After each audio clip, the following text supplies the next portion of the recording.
ಶ್ರೀ ಗುರುಭ್ಯೋ ನಮಃ.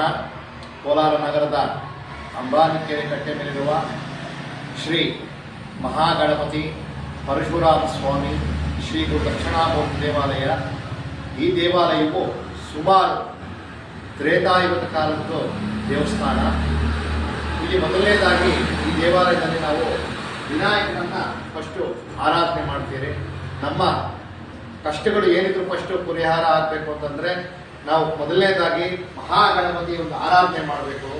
ಆ ಆರಾಧನೆಯಿಂದ ನಮ್ಮ ಸಂಕಷ್ಟ ಏನಿದ್ರು ಆ ಮಹಾಗಣಪತಿ ಪರಿಹಾರ ಮಾಡಿಕೊಡ್ತಾರೆ. ನೀವಿಲ್ಲಿ ನೋಡ್ಬೋದು,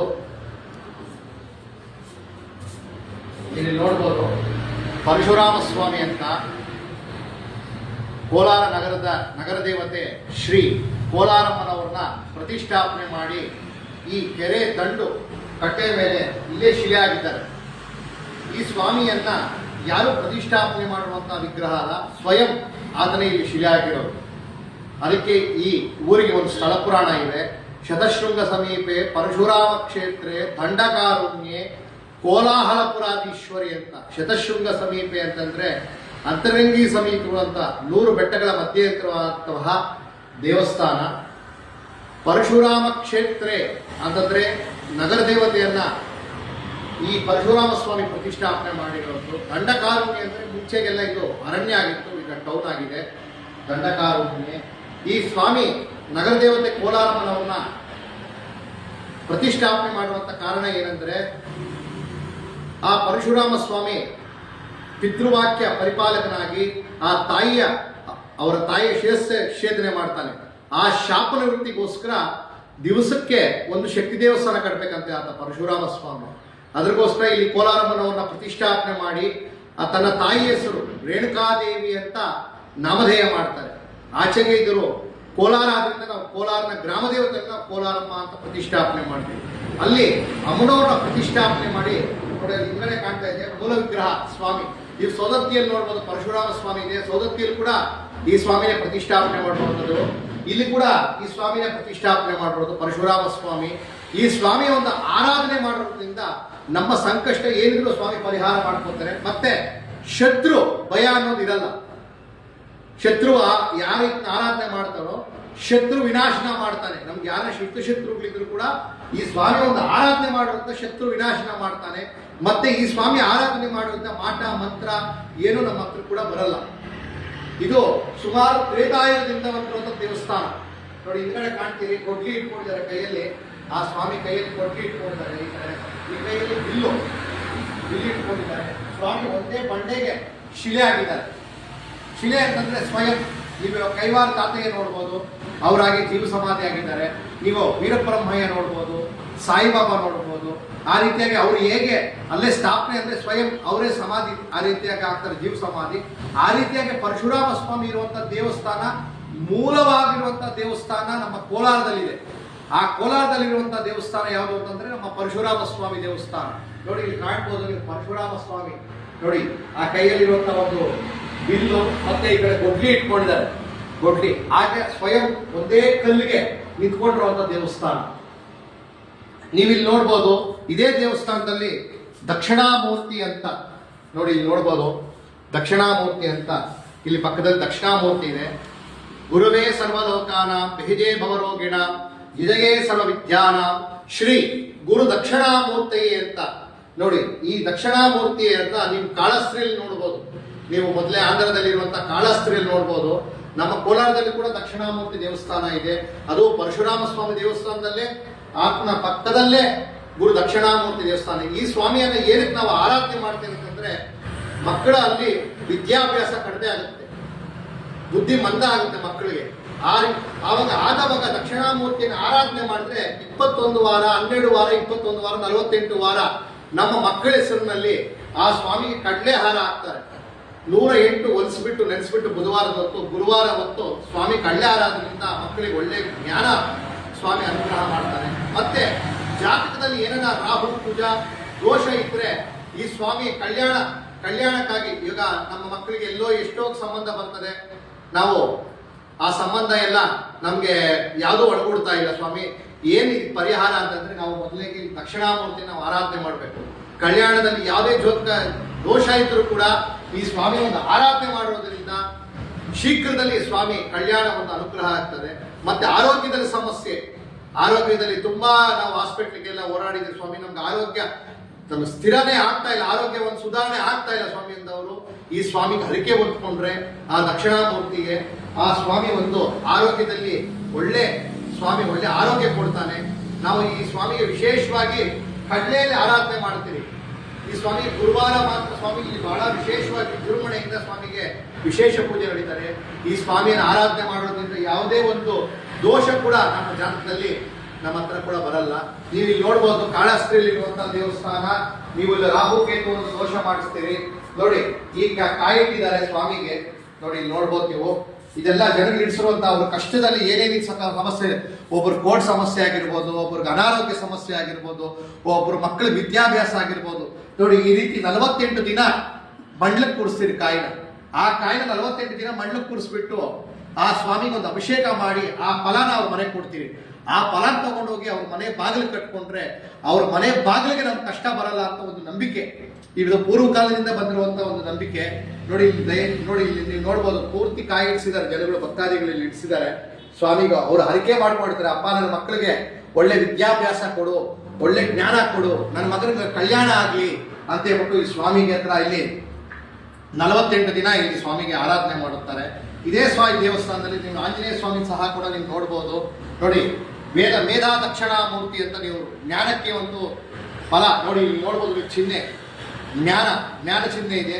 ಮೇಧಾ ದಕ್ಷಿಣಾಮೂರ್ತಿ ಅಂತ ನೀವು ಕೂಡ ನೋಡ್ಬೋದು. ಇಲ್ಲಿ ನೋಡ್ಬೋದು ಸೀತಾರಾಮಚಂದ್ರ ಪ್ರಭು ನೋಡಿ, ಅವರು ಕುಟುಂಬ ಸಮೇತನೇ ಇಲ್ಲಿದ್ದಾರೆ.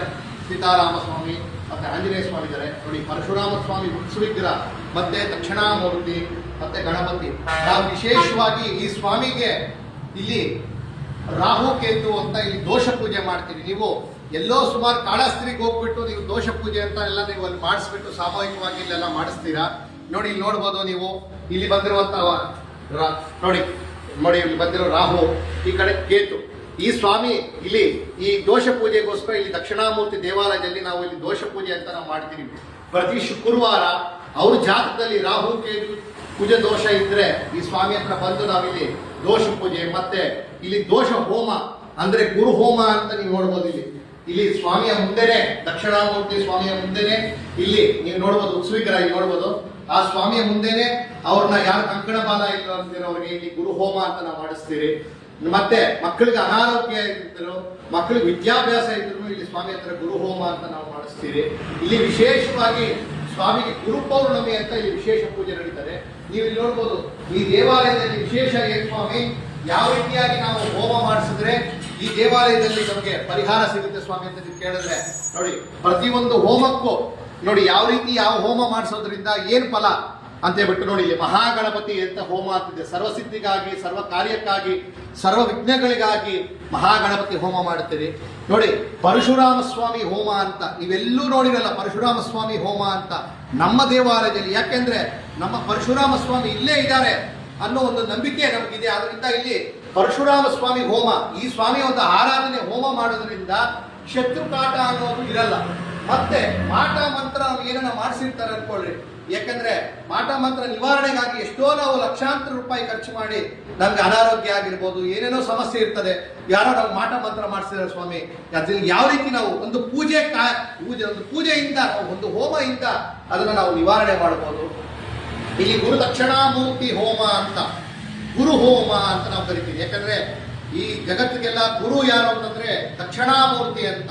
ಅದಕ್ಕೆ ಹೇಳ್ತಾರೆ ಒಂದು ಶ್ಲೋಕದಲ್ಲಿ, ಗುರುವೇ ಸರ್ವಲೋಕಾನ ವಿಹಿಜೇ ಭವರೋಗಿಣ ನಿಜಯೇ ಸರ್ವವಿದ್ಯಾನ ಶ್ರೀ ಗುರು ದಕ್ಷಿಣಾಮೂರ್ತಯೇ ನಮಃ ಅಂತ ನೋಡಿ. ನೋಡ್ಬೋದು ರಾಹು ದೋಷ, ಕುಜ ದೋಷ, ಶನಿ ದೋಷ, ಸರ್ಪದೋಷ, ನಾಗದೋಷ, ಗುರುದೋಷ, ಮಾತೃದೋಷ, ಪಿತೃದೋಷ, ಯಾವುದೇ ಒಂದು ಸಮಸ್ಯೆ ಇರಲಿ, ಮಕ್ಕಳ ವಿದ್ಯಾಭ್ಯಾಸ ಇರಲಿ, ಕಲ್ಯಾಣ ಇರಲಿ, ಆ ಸ್ವಾಮಿ ಒಂದು ಗುರು ಹೋಮ ಮಾಡಿಸೋದ್ರಿಂದ ಇಲ್ಲಿ ಪರಿಹಾರ ಸಿಗುತ್ತೆ. ಮತ್ತೆ ಪತಂಜಲಿ ಹೋಮ, ವಿಶೇಷವಾಗಿ ಪರಶುರಾಮ ಸ್ವಾಮಿಯನ್ನ ಯಾರು ಪ್ರತಿಷ್ಠಾಪನೆ ಮಾಡ್ತಾರೆ, ನಗರ ದೇವತೆ ಕೋಲಾರನವು, ಅದಕ್ಕೆ ಸಂಬಂಧಪಟ್ಟಿರುವಂತದ್ದು ಏನು ಪತಂಜಲಿ ಹೋಮ ಅಂತ ನಾವಿಲ್ಲಿ ಪತಂಜಲಿ ಹೋಮ ಮಾಡ್ತೀವಿ, ಚಂಡಿಕಾ ಹೋಮ ಮಾಡ್ತೀವಿ, ದುರ್ಗಾ ಹೋಮ ಮಾಡ್ತೀವಿ.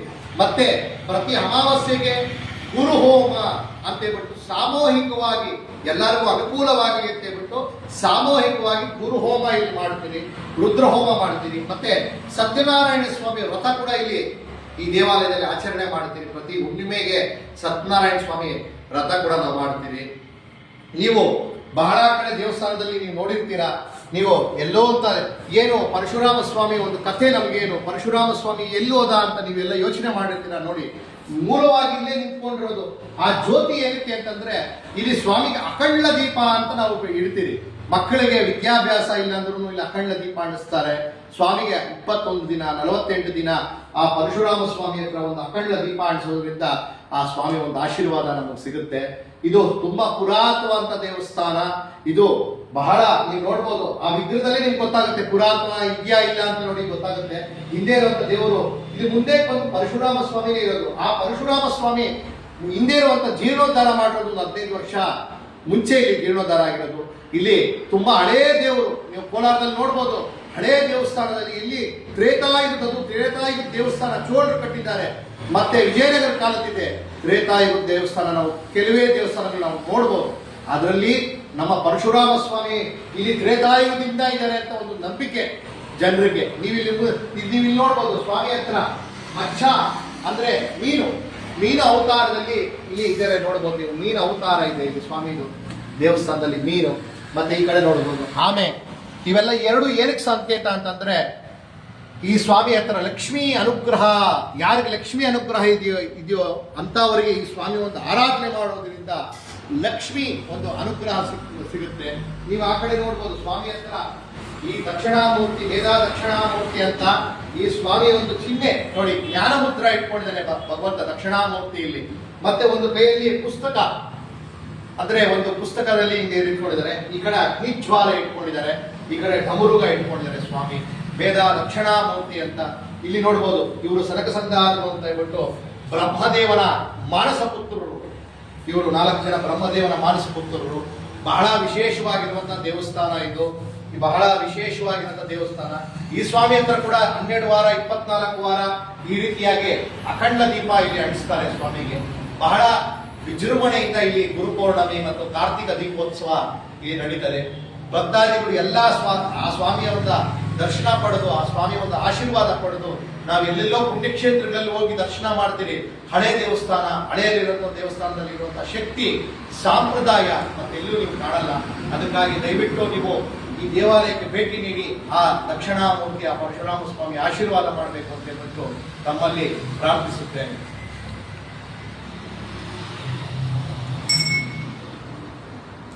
ಗಣಪತಿ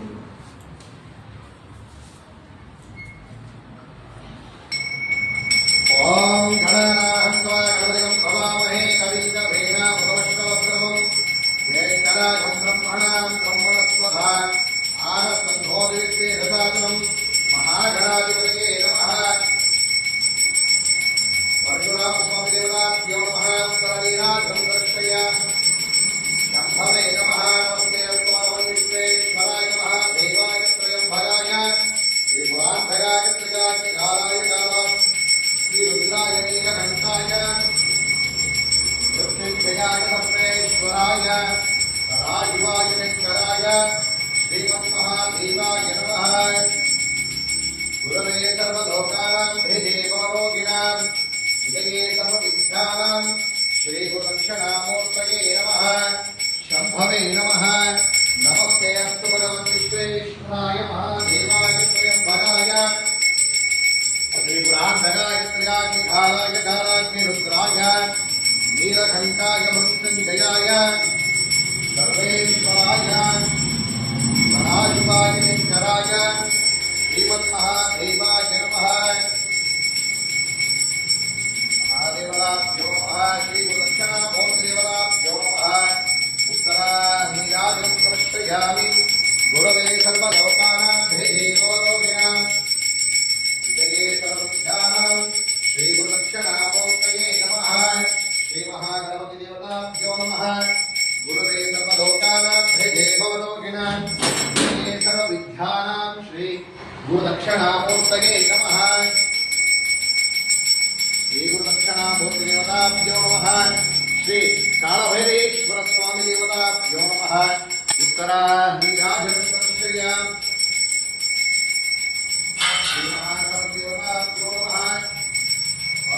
ಸ್ವಾಮಿ ದೇವರಾಭ್ಯೋ ನಮಃ ಉತ್ತರ ನೀರಾಜನಶ್ರಯ